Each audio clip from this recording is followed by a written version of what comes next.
So, ngayon, start tayo, no? So, ngayon, nag-aral ba kayo ng nung sinend ko kahapon? Pinag-aralan niyo ba? Hello? Medyo sir, ang dami sir. Dami, no? So, you need to, to familiarize, not giving na you need to master that na memorize mo talaga, no? What you need to do is to familiarize, no?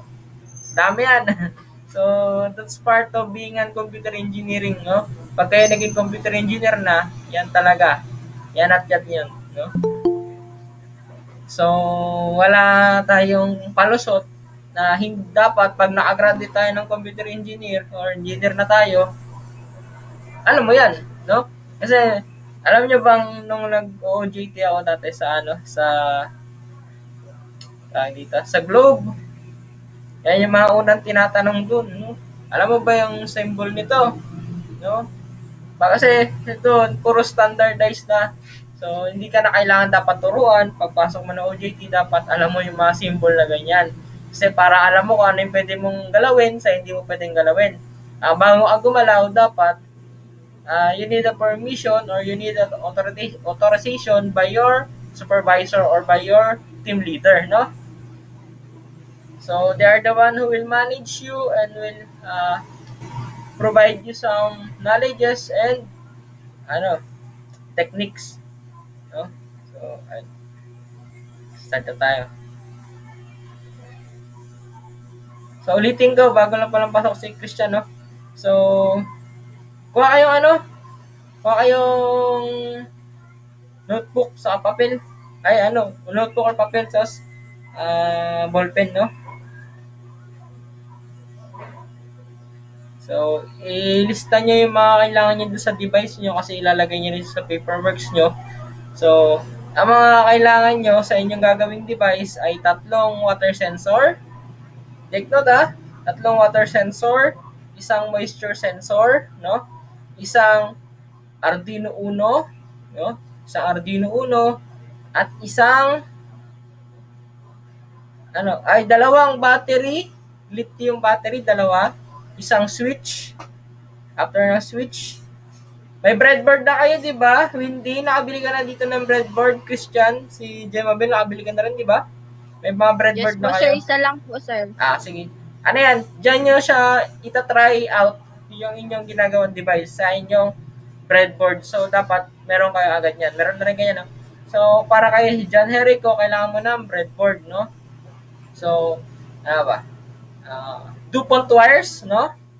May mga DuPont wires na ba kayo, Windy? Christian? No? Jemabel? So, ayun. Kailangan nyo rin na soldering iron dyan, saka soldering lead sa pagsolda.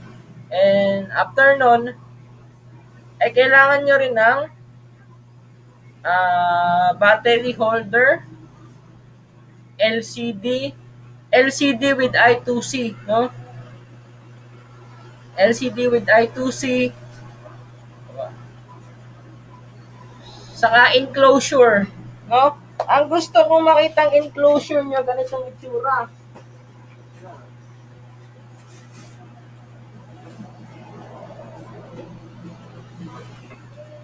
Ganito yung itsura dapat na enclosure nyo, box type, no? Kasi mas madali na to.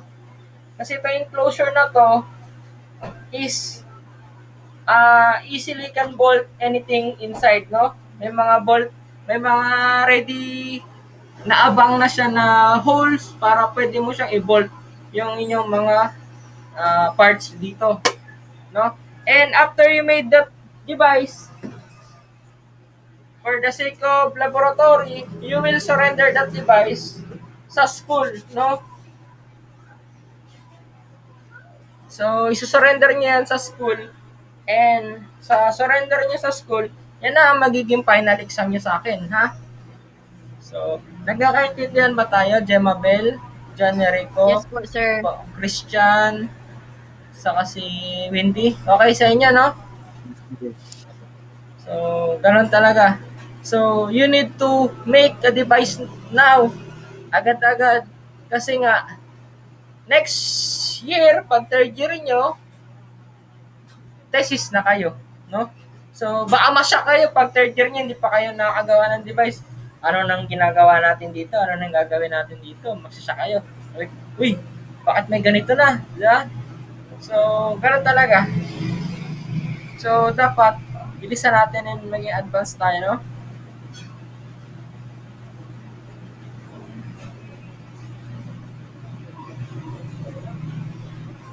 So, ayan. So, let's start our class muna about electronic symbols, no?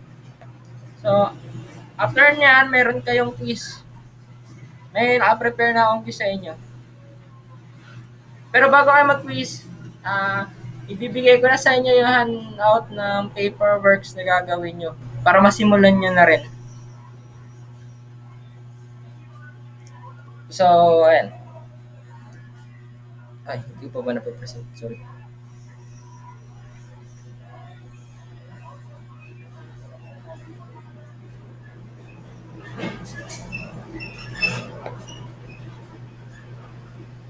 So, yan. Nakikita nyo na ba? Nakikita nyo? Nakikita? Wala pa, sir. Ay, sige. Antay tayo. Ayan, okay na? Opo, sir. Okay na, sige. So, we are on the circuit symbols, no? Circuit symbols are used in circuit diagrams which show how a circuit is connected together, no? So, diyan yung makita kapag yung isang circuit is walang power, diyan yung malalaman. Pag marunong kayo magbasa ng circuit, malalaman nyo kung konektado ba siya or disconnected siya, di ba? Kasi minsan napipeke tayo ng mga electronic technician, no? They say, ay, sira yung battery mo, pwede na itong palitan. Tapos, yung pala, hindi lang connected yung wirings nun, no? Tapos, wala na, sabi niya, sira na rin yung battery mo, hingin ko na lang. Oh, pero ayos pala yung battery mo, hindi yari ka nun, na modus ka. So, yan. Sensa dapat nating malaman, no? So, the actual layout of the components is usually quite different from the circuit diagrams. To build a circuit, you need a different diagram showing the layout of the parts on strip board or breadboard or printed circuit board, no? So, alam niyo na rin yan yung printed circuit board, no? Yan yung binili niyo dito, yung nag-itching kayo nakaraan sa subject ko. Yan yun. So, yan ay PCB, no? In short, PCB sa long term printed circuit board, no? Alam mo si maestro ito, nag-practice to ng maigi, na maestro. Christian. Nag-practice ka ng maigi dito sa PCB mag-itching. Na-itching mo, natapos ma-itching. Opo. Very good, no? So, here, ngayon, Christian, nga kayo, nila Jemabel, ni Windy, ni John, John na tawag sa Jericho, no? John, ngayon, hindi lang kayo mag-i-itching, gagawa na talaga kayo ng platform ng isang device, no? Pero ang papagamit ko naman sa inyo is using DuPont wirings na naman, no? Kasi naka-integrate na sa Arduino Uno or sa microcontroller ang iyong circuit, no? So, easy to build na lang siya. What you need to do is to top up some DuPont wires, no? And wirings. So, you will practice soldering through wires and DuPonts, no? So, gagawa na kayo ng real device ngayon, no? So, wires and connections. Dito tayo sa wires and connection muna. Components. Pag sinabing wire, ang circuit symbol ng wire is guhit lang talaga po, no? Pag may nakita ka sa circuit plan or sa schematic diagram or block diagram na guhit, no? From one point to another point or from one part of electronic part to another electronic part, naguhit lang siya, it means it is a wire or it's a connection of wire, no? So, yung function niya or ng component na ito is to pass current very easily from one part of a circuit to another. Yun na nga, from point to point, from point A to point B, no? So, the another things to know is the wires join. Yan siya sabi ko sa inyo, di ba, nung gumawa kayo ng pina-itching ko kayo, ganyan yun. May mga bilog-bilog, di ba? Sabi ko, pag may bilog-bilog, ibig sabihin connected yan. So, yan yun. Ang tawag yan is wires joined, no? A blob should be drawn where wires are connected, joined. But it is sometimes omitted, no? Wires connected at crossroads should be staggered slightly to form two junctions as shown on the right, no?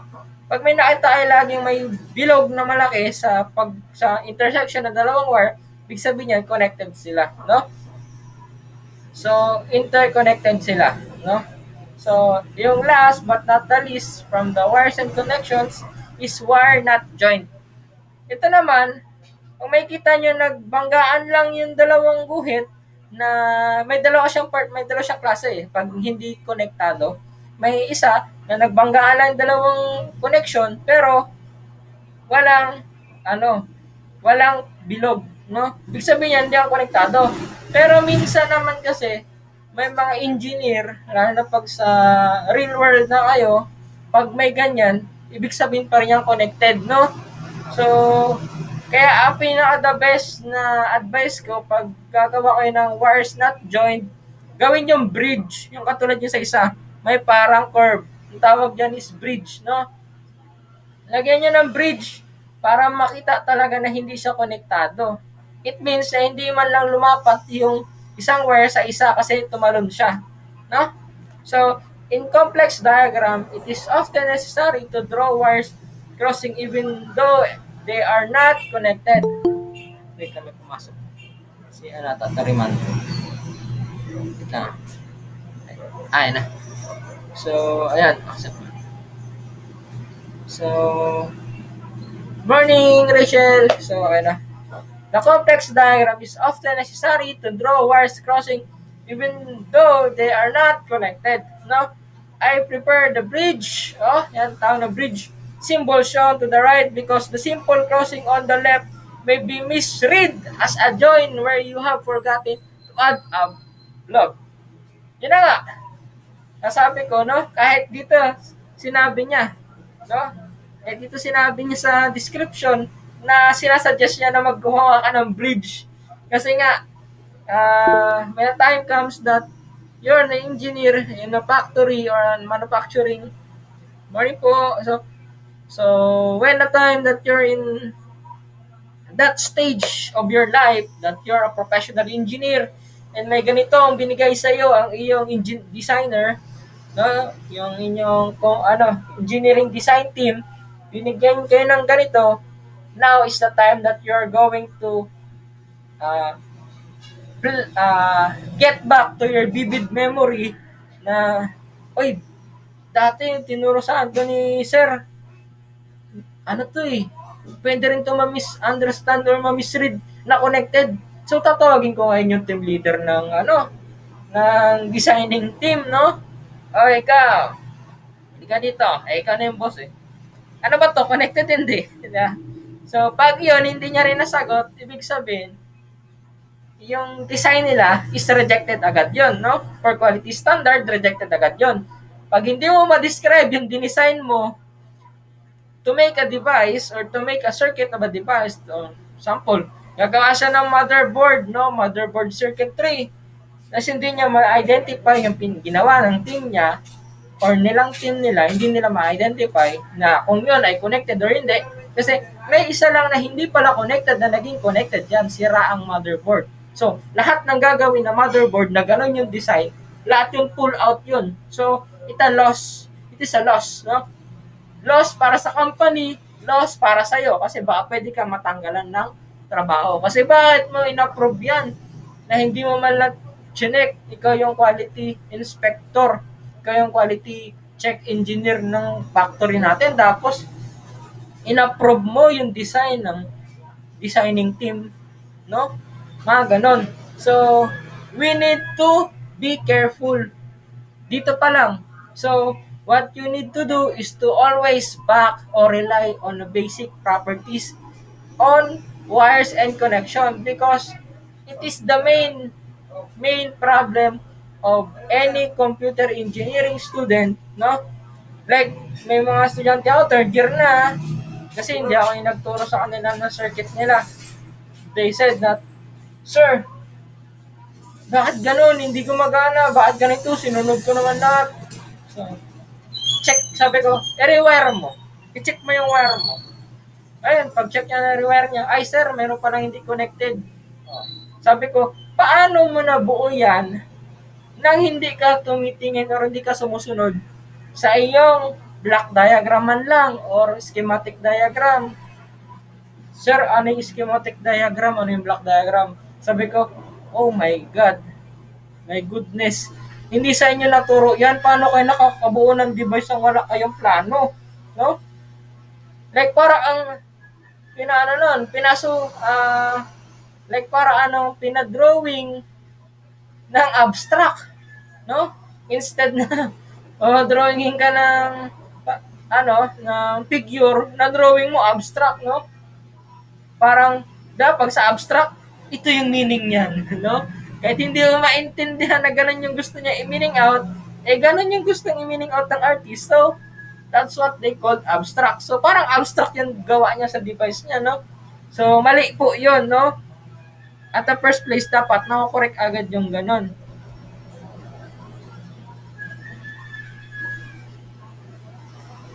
So, yun. Always, always tatandaan, no? Keep it until tumanda kayo, no? Power supplies, no? Component, cell. Maraming klase ng cell. May cell battery, no? May solar cell. Lahat na. So, when we say cell, it is a power supply unit. No? Siya sa pamilya ng power supplies, no? So, circuit symbol niya ay ganyan. May mahaba, may maikli, no? Yung mahaba dyan na nakatayo, yan yung positive. Yung kable naman na maikli, yan yung negative. So, more often, pag power supply na ganyan, it is called a DC power supply. Why? Kasi nga, sa DC power supply, from the meaning of DC or direct current, it always push the voltage or the current in one direction, no? So, kaya ang meaning niya, ng function and components niya, it supplies electrical energy. The larger terminal on the left is positive, as I said kanina, no? A single cell is often called a battery, but strictly a battery is two or more cells joined together. Now you know, no? So, matatabag lang natin ng isang cell battery if it is composed of two or more cells joined together, no? So, kapag isa lang yan, that's what we call a cell or a single cell. But it is composed of two or more than one, two or more na nga. So, it is called a battery cell, no? So, yan. Next one is battery. So, same lang rin siya ng composition, same lang rin siya ng theory. Mas mahaba, positive. Mas maikli, negative. So, magtatanong kayo, sir, bakit pinagdugtong siya? Anong tawag yan? So, ang tawag yan, pag pinagdugtong yan, pag nakikita nyo, sige, tanong ko si Gemma Bell. Yes, sir. So, ayan. Nakikita mo, di ba, pag mahaba, positive, pag maikli, Negative po. So, dahil, di ba, mahaba, positive, ang maikli is negative. Ano yung sumunod doon sa, di ba, positive, negative? Ano yung sumunod sa negative ng unang cell? Positive, di ba? Tama? Yes po, sir. So, positive, negative, positive, negative. So, tingin mo, anong connection yan? A series connection or a parallel connection?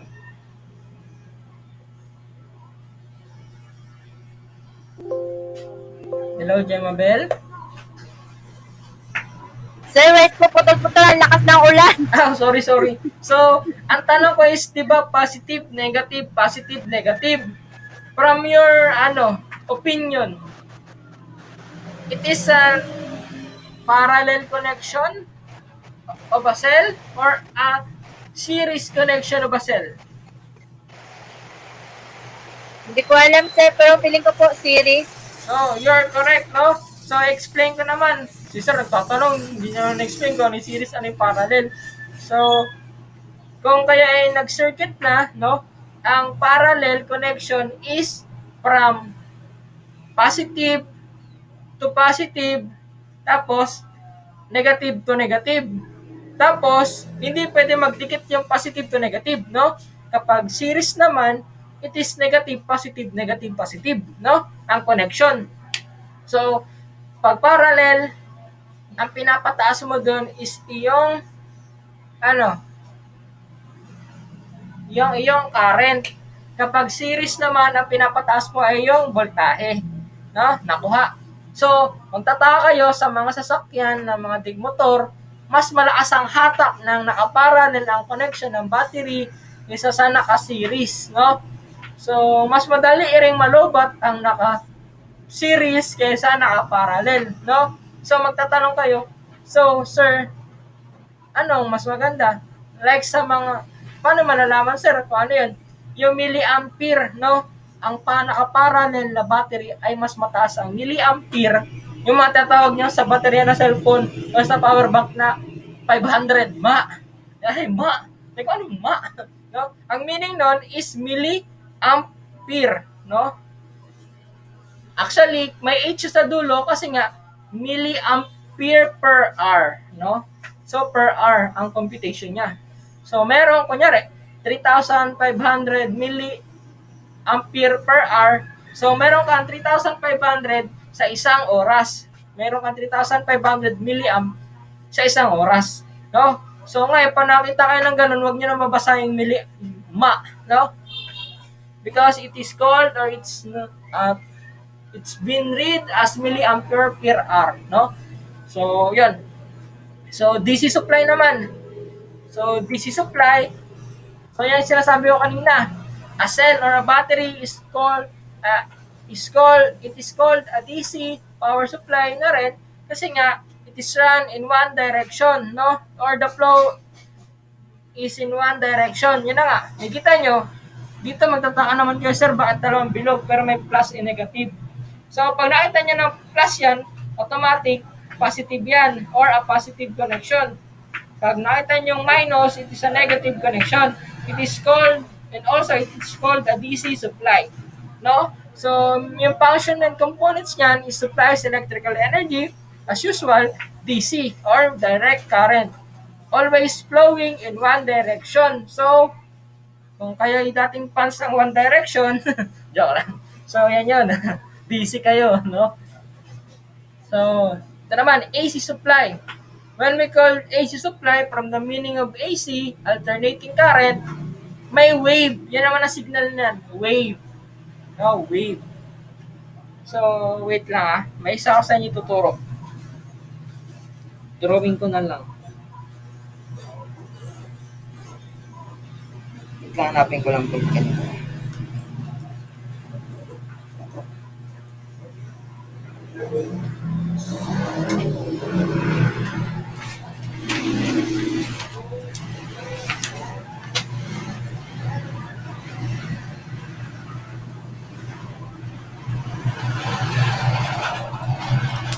May isa pa kasing symbol ang DC, no? Nakikita niyo ba ako? Nakikita niyo ako? Yes po, sir.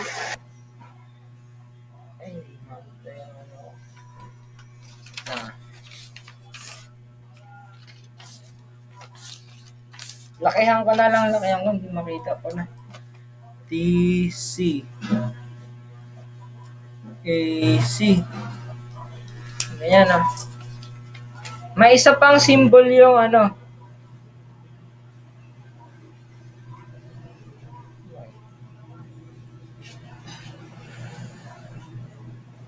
Hindi makita, sir. Makita mo. Ayan, yan.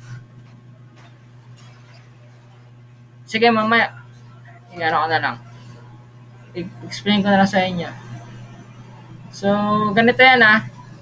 Di ba nakikita nyo sa AC mayroong parang wave sa gitna? Nakikita nyo ba? May parang Yes po. Opo. No? May wave. Sa DC, may isa pa siyang symbol na most commonly known. May wave din siya sa taas, pero sa baba niya may guhit, no? May guhit. So wave siya, and yung baba niya may guhit. Or minsan may wave siya, sa baba niya may guhit na putol-putol. Ang meaning nun, DC rin, no? Symbol din siya ng DC, no? So hindi lang positive negative ang ng symbol niya ng DC. Meron din siyang symbol, maraming klaseng symbol.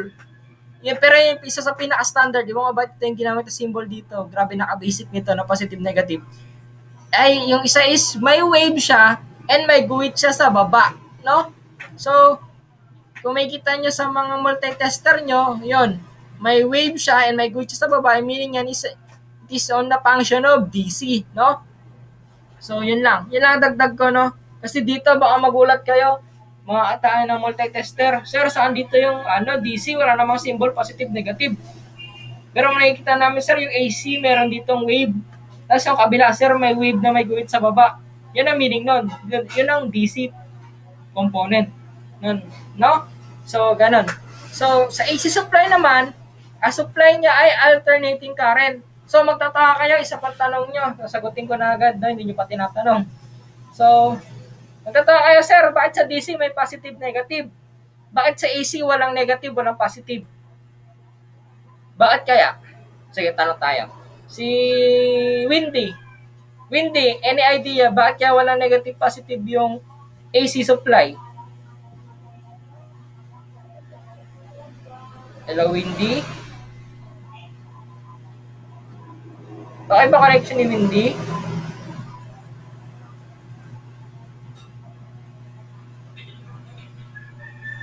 Hello, Windy? Okay connection ni Windy? Si Rachel? Rachel? Hello?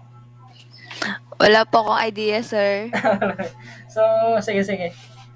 Ang ano niyan, bakit kaya walang negative positive ang AC from the term alternating? So, ganito. Nakita na kayo ba ng yung motor? Nakita na kayo ng yung di kuryente na motor, yung maliit lang, yung sa mga truck-truckan ng kapatid nyo or kung nakapaglaro kayo nun, di ba, pag sinira nyo siya, may magnet siya sa loob. Nakita na kayo ng ganon? So, dahil yun ay umiikot through magnetism, no?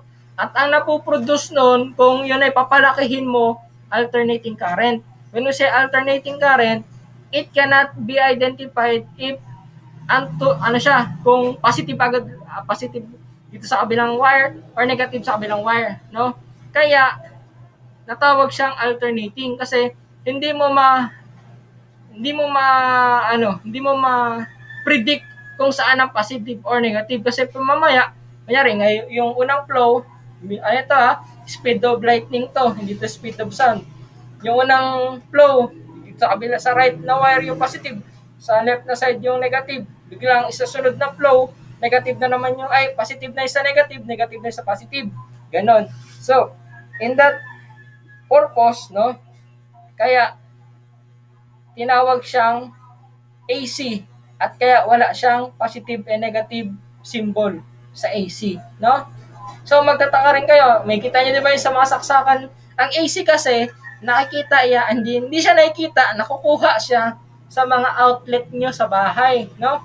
Yan yung pinoproduce ng Napocor sa kanang Delta P na binibili ng Paleco, na dinidistribute ng Paleco sa ating mga tahanan, no? Na minsan wala pang kuryente, no? So, ayun. So, magtataka kayo, tignan niyo yung plug nyo, walang nakalagay kung saan yung positive sa negative sa parehong pantusok niya, no? So, yan yun. So, dito na tayo sa fuse, no? So, magtataka kayo, sir, bakit yung fuse napasok sa components ng ng power supply? Yes, kasama siya sa components ng power supply. Why? Because a fuse is a safety device which will blow or melt if the current flowing through exceeds a specified value. Nakakita na kayo niyan yung yung para siyang bumbilya na maliit pero sa loob niya may thin wire sa loob niya. Na minsan kapag 'di ba, yan, ito sa atin danas na danas natin, mabenta ang fuse dito. Dapat nag-brownout si Paleco. Siya magandang sample no? Nag-brownout si Paleco, biglang bumalik yung kuryente. No? Pagbalik niyan, mataas ang niyan, amperahe niyan. So, it is not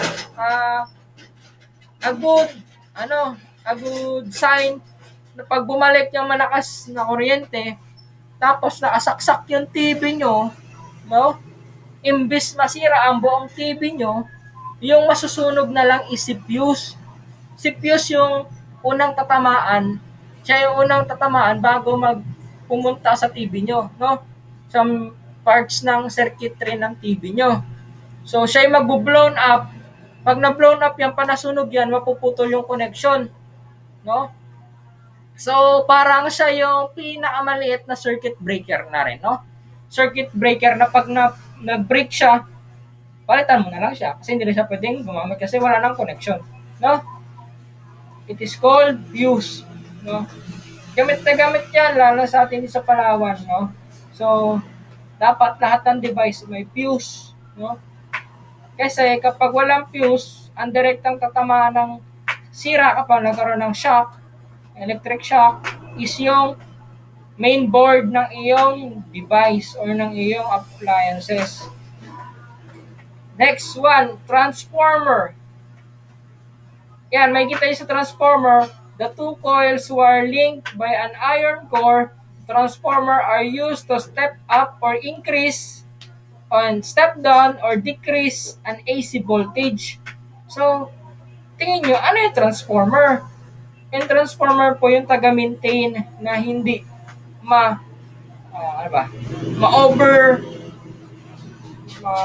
overshock or ma-beaten, no? yung appliances or device. Like syempre, yung electric fan, try mo lagyan, pag erekta mo yan sa outlet, mapapansin mo minsan kahit naka number 2, number 3 yan, minsan bumabagal konti. Why? Because of the AC supply that the power provider are producing. Kasi nga, kada kilometro na tinatravel ng kuryente sa isang wire ay nababawasan niya ng power. Or minsan, paputol-putol yung power niyan. So, with the use of transformer, it constantly maintain the flow of the power supply. Like kapag 220, pag walang, kunyari, sabi nila 220 yung sa ating outlet, lumalabas 220. Hindi po yan rightly 220. Minsan nag-210, minsan nag-200, minsan nag-250, 260. No? Nag-i-exceed, minsan naglo-loss. So, what are the purpose of transformer? It is the one who maintain the 220 power supply, no, to your device, no, or to your appliances. So, pag sinaksak mo yung power transformer, and after na transformer, sinaksakan mo siya ng appliances, so, hindi ngayon mahihirapan ang appliances mo sa kuryente. Hindi tatamaan ang kanyang circuitry sa loob. Like sa fuse, kasi one time, good time. Sa transformer, heavy duty, no? It can decrease, it can increase. Sa fuse, pag nag-increase, puputulin niya yung yung kanyang thin wire sa loob. So, ang maganda dyan, may transformer ka na, may AVR ka pa, automated voltage regulator, tapos yung appliances mo, may fuse pa. Ay, hindi, ganito. May transformer ka na, may UPS ka pa, may AVR ka pa, may fuse ka pa sa loob ng appliances mo. Yan ang standard para hindi masira ang iyong appliances. Pero, mahal ang mga yan. So, Alam, minsan talaga pag wala naman, no? Saksak mo na lang. Maganda yan pag sa Manila ka nakatira kasi wala naman masyadong brownout. Pero pag dito sa Palawan, komplituhin mo yon bago ka mapapanatag sa iyong appliances, no? So, earth ground. Last na siya sa power supply. Magtataka kayo, sir, bakit yung earth may ground? Yes, it has a ground. Because of the melting of the inner core of our earth, we have an alive or a vital dahil nasusunog ay dahil nagkakaroon ng melting sa inner core natin, we have a vital magnetic wave. So kaya nga gumagana yung compass because compass is using our magnetic wave to make the right direction from north to south, west to east, no? So, at dahil merong magnetic field tayo, nagkakaroon tayo ng atmospheric shield from the sun rays that we are also known or that we are also called atmosphere. So, kung patay na wala lang init sa loob ng inner core ng Earth, so mawawalan tayo ng atmosphere. At pag nawalan tayo ng atmosphere, papasukin tayo ng sun rays, ng napakatinding ultraviolet sun rays ng araw. So, matutulad ang ating mundo sa Mars, no? So, sabi niyo, sir, anong connect ng mga pinagsasabi mo? So, yan na nga. Sinabi ko lang yung mga effects, no? Pero from the inner core na nagmamelt siya, yan yung nagkakaroon ng mga pagputok ng vulkan, no? And by that, mayroong magnetic field dahil mainit yung inner core natin at yung magnetic field na yan, ayan na yung tinatawag na earth ground, no? A connection to earth, no? So, magtataka kayo, sir, paano namin ito ma-harvest yung earth ground? The power provider of our electricity is the one who harvests always that kind of energy. Why? Or how? You will notice sa ating mga poste, there's a wire, no? An alloy or metal wire that has been buried sa baba, no? Mag-borehole yan sila sa lupa. Itutusok yan nila doon. Nakikita niyo sa mga poste, no? May mga nakatusok sa, minsan kahit sa mga semento. Nakasemento pa yan minsan. Yan yun. Yan yung earth ground. Paano siya? In case nagkaroon ng kidlat, pag tinamaan yung poste, hindi basta-bastang puputok hindi basta-basta mag-aaral ng power surge kasi may absorb na earth ground. Ang isa pang ginagamitan na earth ground is yung mga tower ng telecommunication natin or mga cell site tower. Kasi yan yung most common minsan or lagi tamaan ng kuryente ng kidlat. So by that, mayroong earth ground yan both every foot ng tower may earth ground yan, and by that pag tinamaan yung mga microwave or mismo yung poste kasi matataas yan, no, ng kidlat, may absorb, no, and most commonly attractive kasi yung mga tower sa kidlat because it is composed of metallic iron, no. So output devices, lamps, heater, motor, and etc. So, components yan, lamp lightning, no? A symbol ng lamp lightning ay ganyan, no? Circuit symbols niya, functioning components, a transducer which converts electrical energy to light, no? Ito na yung mga symbol ng ating bumbilya sa bahay, no? This symbol is used to a lamp providing illumination. For example, a car headlamp or a torch bulb, no? So, next, lamp indicator. A transducer which converts electrical energy to light, no? This symbol is used for a lamp which is an indicator. For example, a warning light on a car dashboard. Also, yan yung mga tinatawag nilang hazard light, no? Sa mga sasakyan, yung mga yung nag-hazard, no? Or sa mga airport, yan yung hazard light ng runway, no? Heater. a transducer which converts electrical energy into heat. Yan na yung mga sa mga ginagawa sa mga water dispenser, mga heater na tubig or heater sa banyo. Pag maliligo kayo, pag social kayo, yung banyo nyo may heater. Yan yun, no? Bakit ito naman motor? Madaling malaman pag motor yung ano nyo. Ano nyo, bakit? Kasi may letter M sa kanyang bilog. It's called a transducer which converts electrical energy to kinetic energy on motion, no? Napaminaan tayong symbol na may letter M, automatic yan, motor yan, no? And next one is bell. Bell, ano ang bell? Bell is a transducer which converts electrical energy into sound, no? Tataka kayo, sir, paano yung nangyayari? Through vibration, no? Ang simple explanation dyan, try nyo maghanap ng pako na D4 and ikutan nyo yung pako na D4 ng wire, solid wire, and padaanan nyo ng kuryente and magkakaroon ng vibration at yan ay merong metal to metal doon, magbabibrate, magkakaroon ng bell sounds, no? So, wait lang saglit lang. Excuse lang saglit.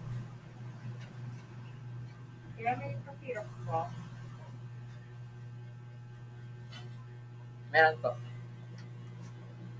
Dalawa po. Short lang po. Short po. Kasi, bilisan ko ng saglit ako. Kasi may klase ako. Sige po. Dalawang kopya, ma'am.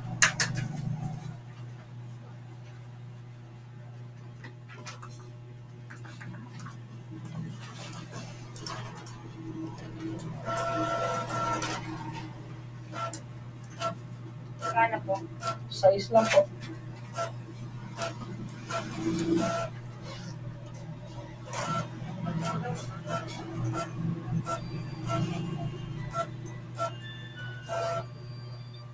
Okay.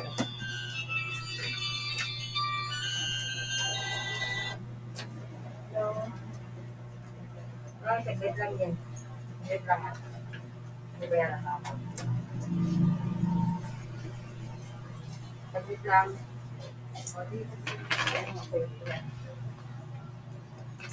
Kulang pa po ng dos.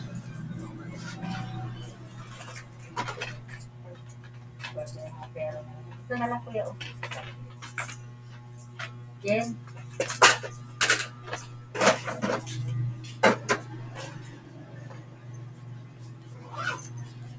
Hindi po. Hello. Ha? Saglit ha. Labas na ako. So, ayan. So, balik tayo. Sarap po. Saglit lang, wait lang. Okay lang. Mabilis na nga. May classic sa ako.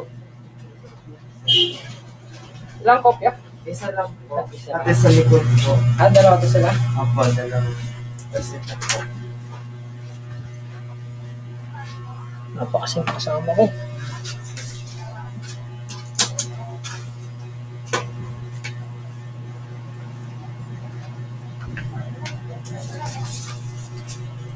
Tag-isa lang, no? Apo. Magkano po?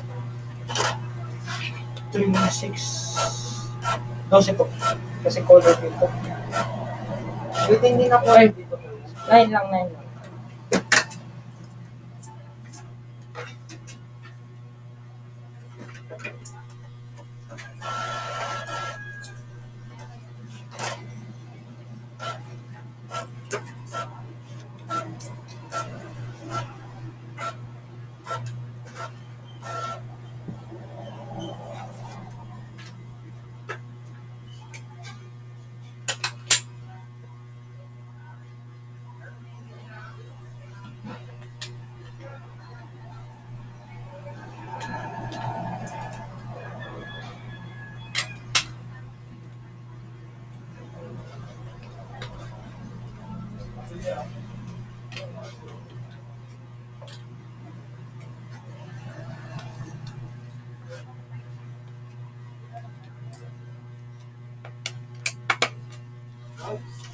Taga. Apo. Ay, hindi. Ito kasi. Yan nga rin.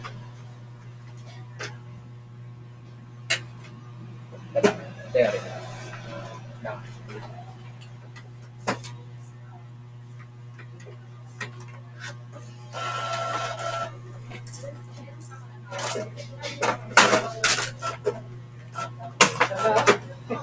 May ulit-ulit yung trabaho. May turo, may bantay. Wala yung kasama ko. Ay, salamat!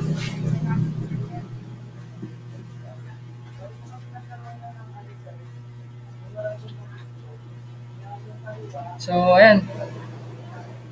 So, balik tayo sa klase natin. No? So, from the buzzer naman, magkapareha sila ng trabaho ng bell. But the buzzer is, it use, specified. Thank you, sir. Thank you. So, it use a specified naman through a magnet na. Literal na magnet na. Yung magnet na yung pinapadaanan ng kuryente. No? Tapos, may nakadikit dyan na para siyang plastic acrylic na manipis lang. Yun ang nagbabap in, bap out para magkaroon ng tunog ng buzzer. No? Sa bell kasi, yung nagbabap in, bap out niya is metal. No? Mas maingay yung sa bell. Saka mas malaya sa bell. No? So, inductor, coil, and solenoid. So, a coil of wire which creates a magnetic field when current passes through it. It may have an iron core inside the coil. It can be used as a transducer, converting electrical energy to mechanical energy by pulling on something. So, yung solenoid naman, siya yung ginagamit sa mga sample niyan is yung sa CR. Yung sample niya sa mga social na CR, like sa mga mall na CR, di ba? When you want to wash your hands, no? Yung gripo is wala nang on off, automatic na siya. Pag dinikit niyo doon yung kamay niyo, automatic mag-aano ng water flow. Magtataka kayo, paano nangyayari yun? Paano yung nag-on off? Yung nag-on off doon is yung solenoid na, no? Siya na yung bulb, no? Bulb solenoid yun. Solenoid naman is a metal rod na nakarap rin siya sa coil na pag pinadaanan niya ng electrical current, gagalaw siya, mag-on or off siya. Or mag-aaron siya na in or out motion, no? So, yan yun. Inductor, coil, solenoid, no? Yan yung kanyang symbol, no? Always tatandaan niya na. So, switches na tayo. So, it is the most important things, no? Switches. Or mga, parang Tagalog eh. So, yan, switch na lang, no? So, components, no? Ang pinaka-simple ay yung push switch. Yan yung mga ginagamit sa doorbell. Why? Kasi nga, sa push switch, pag pinindot mo lang siya, bago siya magkakaroon ng connection. Pag tinanggal mo yung kamay mo sa pagkakapindot, yung magkaka-disconnection siya. So, yung bell naman, pag hirap naman siguro, pag yung bell mo, pag katulad ng sa switch na light, katulad ng push brake switch siya, di ba? Or SPST na siya, yung on-off switch lang, no? Ang pangit naman, di ba? Kung hindi mo inaangat, hindi mo matay yung bell, no? Mga yan, sa push switch, sa bell, yan yung ginagamit na switch sa bell. Sa mga sa mga start, push start ng mga sasakyan. Yan yung kung pinin yung social na sasakyan, kung pinin push start na lang, no? Basta malapit yung susi sa kanya, pinit mo yung push start, kahit di mo nasusiyan, aandar yan.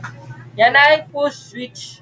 A push switch allows current to flow only when the button is pressed. Is the switch used to operate a doorbell. Yan na. Best example niya yung doorbell, no? As I said kanina, no? Ito naman is yung push to brake switch, no? Ito naman yung push to brake switch. Ito yung sumikat sa PSU. Sino na nun? Nakakatanda na nangyari sa PSU. Yung mga engineering student, pinindot nila yan yung sa fire alarm. Ayun pa, yan yung nabalita yan sa TV no, na suspended sila ng ilang buwan, no? So, nakakahiya yun. Huwag niyong gagawin yun, ha? Because fire alarm is a very, very,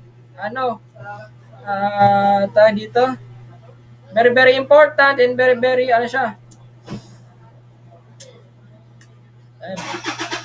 delikadong, switch sa lahat. Kasi, pag iyan napindot, it means talaga may sunog, no?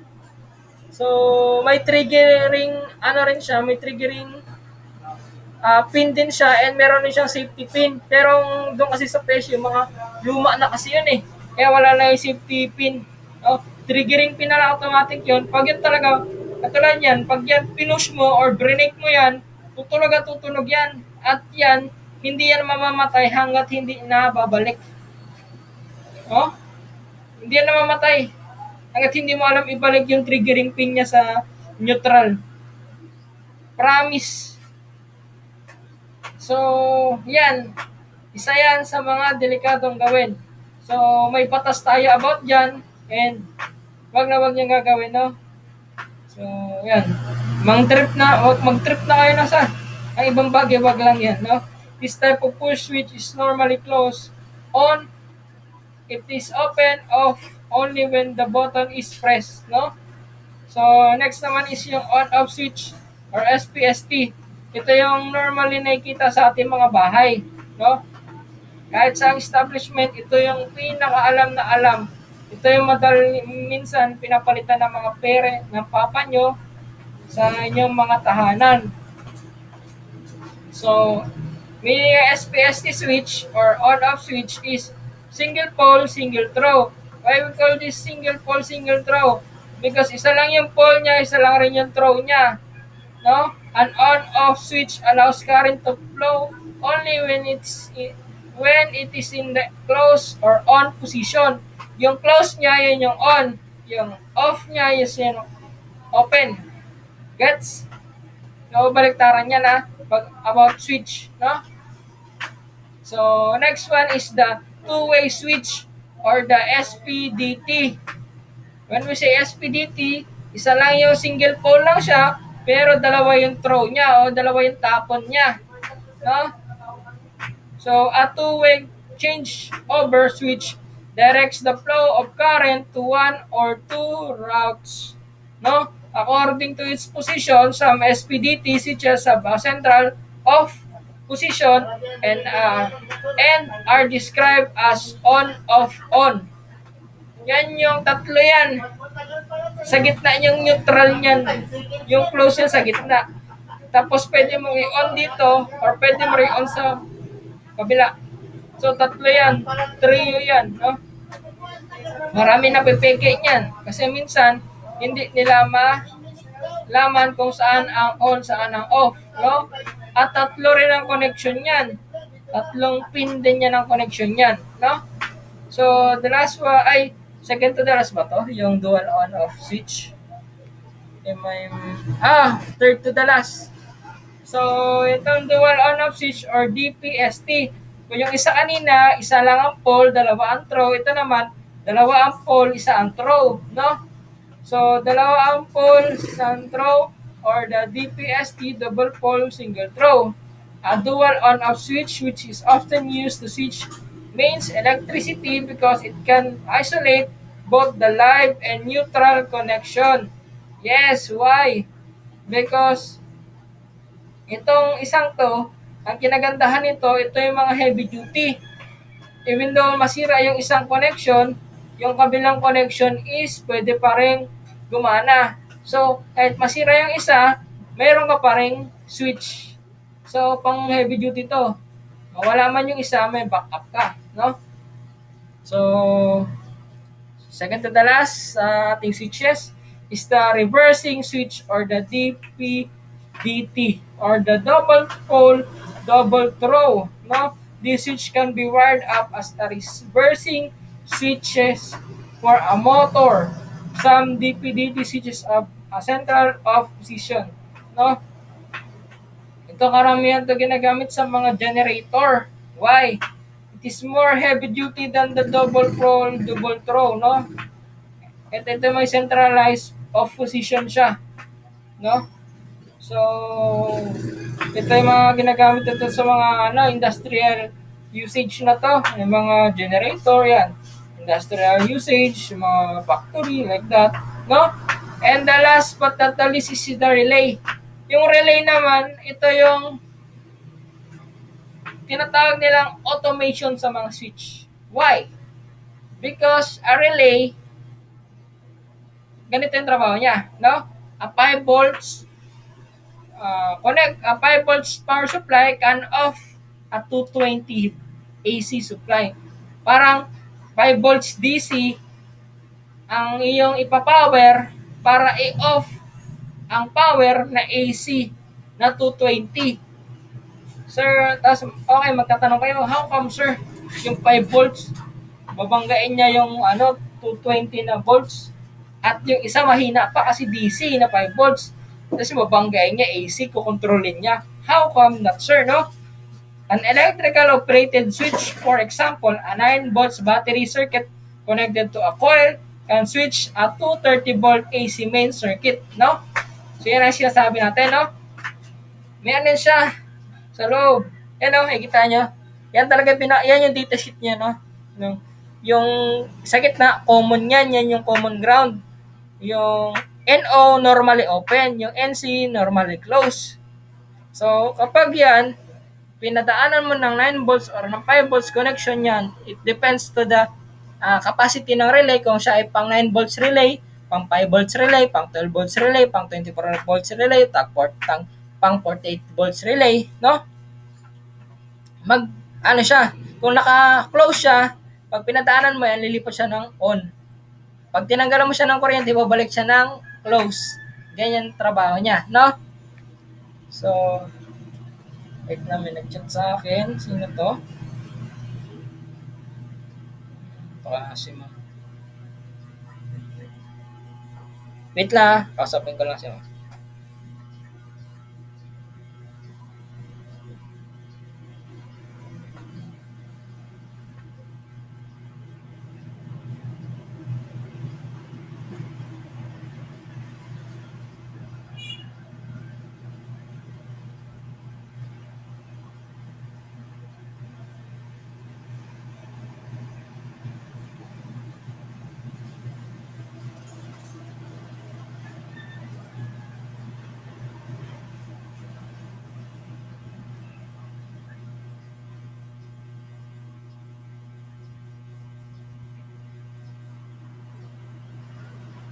So, ayan na. So, now, let's back to resistor na tayo. Okay. When we say resistor, di ba nakita na kayo niyan? Windy, nakita na kayo yan, di ba, Rachel? Si Pactaw, si Gemma Yes Bell. po, sir. O, nakita na si Christian. Si Jan, ikaw ba dyan? Nakita ka na niyan? Hello, Jan? Jericho? Nakita ka na yan? Or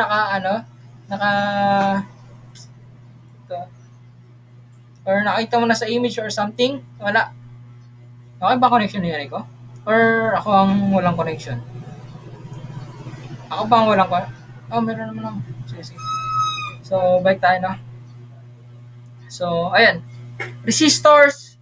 Tandaan nyo to, ha? Resistors, component circuit symbol siya, no? So, when you say resistor, a resistor circuits the flow of current, for example, to limit the current passing through an LED. A resistor is used with a capacitor in a timing circuit.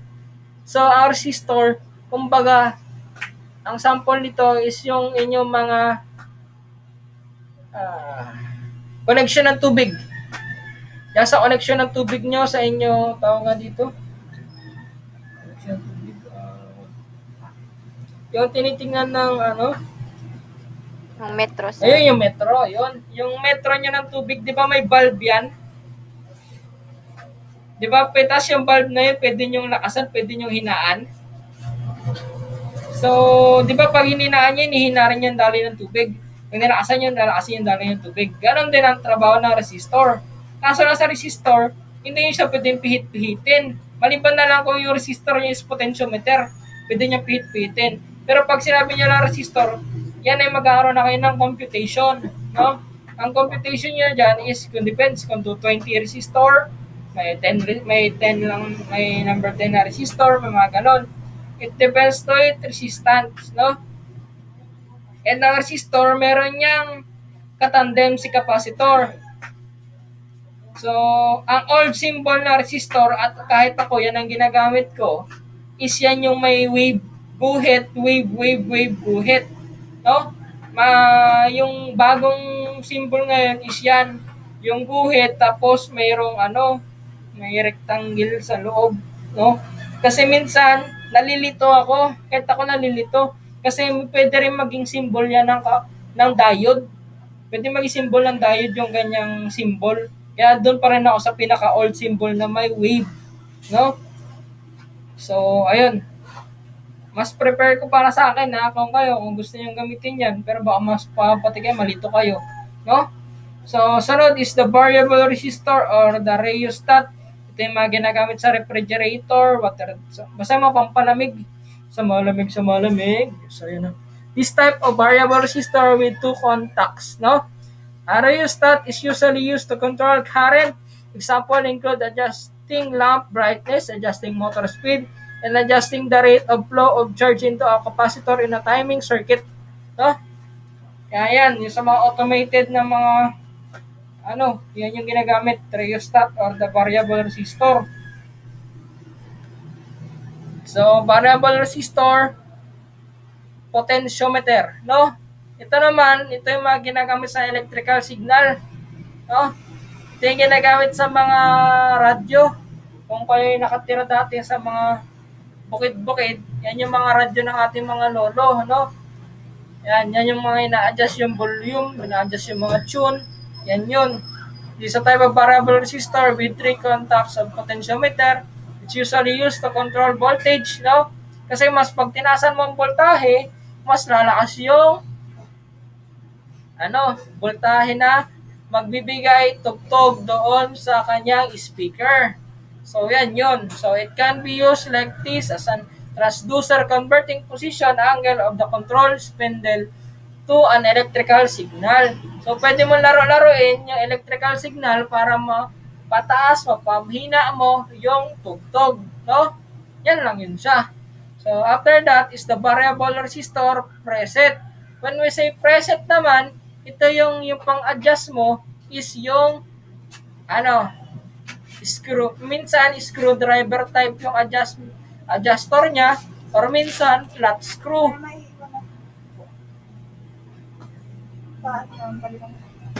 Kanina to. So, excuse lang. So, ayun no.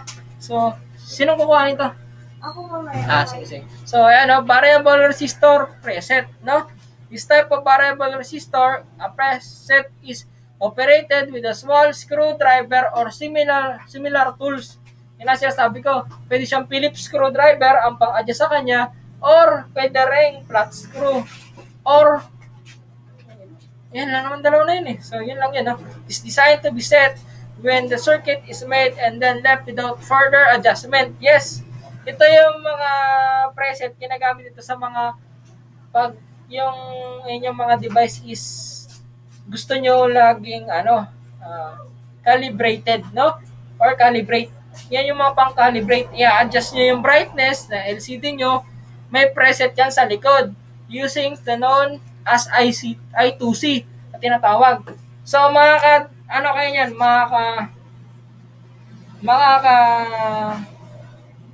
experience kayo niyan, maka-encounter kayo niyan pag gumawa na kayo ng device, no? So, ayun. Okay, hanggang dito lang muna tayo sa capacitor, no? Kasi pag dinulo-dulo pa natin ito, mababa, baka sumakit na ulo nyo, hindi nyo naman kasi meron pa kayong quiz after nito, no? Capacitors, components, circuit symbols, function of components, no? Yan naman ang itsura ng capacitor, no? Pantay. Kung sa battery cell or sa cell, kanina may positive, may negative, may mahaba, may maikli. Sa capacitor, pantay. No? Pantay siya. No?